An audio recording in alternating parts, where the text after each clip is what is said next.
Hi guys, it is Monday, August 24th, and we're going to start off with the fact that in England, in the public sector, people are being encouraged not to use or to purge potentially offensive words and phrases from the vocabulary. And some of them make a lot of sense. Like if something is above suspicion, they don't want you to say that it's whiter than white. That makes total sense to me.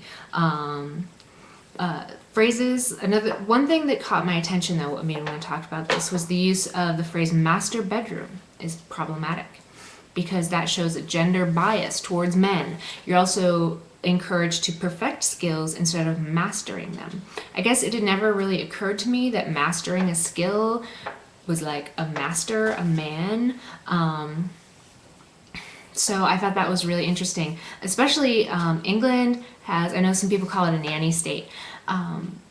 Britain in general is becoming, at least publicly or officially, very, very politically correct.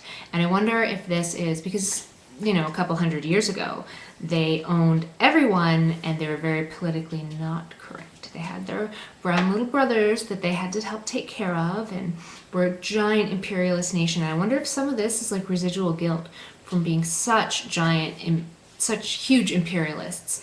It's a good thing that there are no imperialist countries now, except for the one I live in. Right. Anyway, so I thought it just kind of highlights, I have another story, but highlights sort of the political correctness and the let's save everyone instead of, no, this isn't your country. We have a flag and fuck you and we're going to make you work for us. And I also think it's really interesting. I think in 100 years, the United States is going to be going, oh shit, sorry, was that Iraq? Was that a bad thing? Did we fucked up? Okay, we're going to be politically correct, but it's going to take us 100 years. And then meanwhile, Belgium is just sitting over there saying, here, have some waffles. I'll make you some mussels and fries. Have some really, really good beer. Just don't ask us about the Congo. And then, speaking of beer, also in Britain, the Home Office is starting to strongly encourage the use of plastic pint glasses in pubs instead of glass pint glasses so that they can't be used as weapons and to hurt people. I personally would not want to go out to a restaurant or bar or a pub, I guess, and have my beer served to me in a plastic glass. That's kind of fucked up. Anyway. Moving on from that, another thing that's a little fucked up. A Swedish art student, Anna Odell, she went on trial today for faking a psychotic break. She climbed onto a bridge in January of this year, and police came up and thought that she was about to commit suicide. They took her to the hospital, admitted her to a psych ward, and only the next day did she admit that she wasn't suicidal.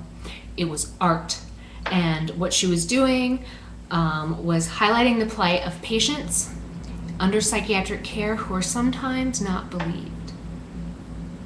I don't think she helped their case any because she was faking it. So if psychiatric patients are sometimes not believed and then you fake a psychotic break as art, I just used air quotes. That's so douchebaggy, but anyway, and so what do you think? Is it art to fake a psychotic break? Do you think she really did any good helping to highlight the plight of people under psychiatric care?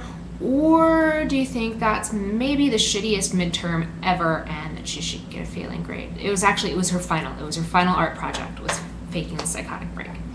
Obviously a performance artist. All right, then moving a little closer to home, or a lot closer to home, since I live in Arizona, Arthur Fromer of Fromer's Guide of Cheap Travel has decided to boycott Arizona because he was horrified that thugs and extremists, you can put that in quotes, are allowed to openly carry firearms as political protest. And to be honest, I haven't read much about the protesters. Barack Obama came to visit up in Phoenix, and apparently there were protesters, and they probably did have guns. Do you know why? Because this is Arizona. People, I think, immediately think Texas when they think guns, but this is the Wild West. The OK Corral was not in Texas. It was here in Arizona, and it's actually not that difficult to get a gun, to get a permit to conceal carry. I mean, of course there are rules. You can't conceal carry in schools or parks or bars, but I think it would be maybe a 12-hour class for me to take if I wanted to get a firearm and then conceal carry it. And I actually have a lot of friends and know a lot of people. Hattie's parents both carry concealed weapons, and so it's really kind of common here, and we're just kind of used to the fact that like every fourth car is going to have a gun in it. But what do you think? Is that freaky? Should Arthur Fromer really, really boycott Arizona because of our lax gun laws?